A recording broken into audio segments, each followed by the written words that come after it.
ముందుగా అందరికీ నా ఉద్యమ జేబీఎం. నా పేరు రామప్ప నాయక్. నేను జేబీఎంరావు భారత పార్టీ మాజీ న్యాయమూర్తి, ప్రస్తుత హైకోర్టు న్యాయవాది అయినటువంటి జడ శ్రవణ్ కుమార్ గారి సారథ్యంలో అనంతపురం జిల్లా అధ్యక్షులుగా పనిచేస్తా ఉన్నాను.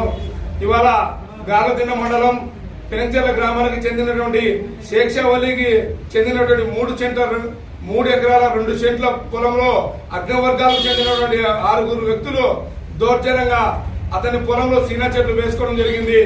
వెంటనే ఆ సీనా చెట్లు కూడా పీకిచ్చి స్థానిక ఎవరైతే శేక్షావల్లి ఉన్నారో ఆ శేక్షావల్లికి వారి పొలంలో వెళ్ళడానికి పర్మిషన్ ఆర్డర్ ఇవ్వాల్సిందిగా ఈ జేబీఎంరావు భారత పార్టీ నుంచి డిమాండ్ చేస్తున్నాం.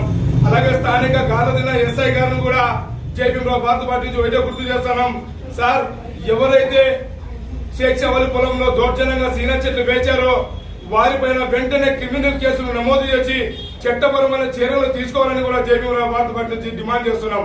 లేని పక్షాన పెద్ద ఎత్తున రాష్ట్ర రోగులు కూడా శ్రీకారం చుడతామని కూడా ఈ సందర్భంగా హెచ్చరిస్తా ఉన్నాం.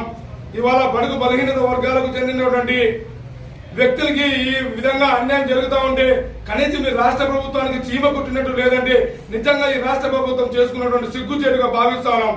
అలాగే త్వరలో కూడా మా ప్రణాళికలను సిద్ధం చేసుకొని ఈ ఏదైతే 7 నియోజకవర్గాలు ఉన్నాయో 7 నియోజకవర్గాల్లో అన్ని గ్రామాల్లో కూడా పల్లెకు జేబీఎంరావు భారత పార్టీ ఇంటింటికి గడపకు వెళ్లి వాళ్ళ సమస్యలు ఏదో తెలుసుకున్న తర్వాత ఈ ప్రభుత్వం మెడలు వంచైనా సరే పేద బడుగు బలహీనత వర్గాలకి హరిజన గిరిజన ప్రజలందరికీ న్యాయం చేసే విధంగా జేబీఎంరావు భారత పార్టీ ముందుండి పోరాటం చేస్తుందని కూడా ఈ సందర్భంగా గుర్తు చేస్తాను.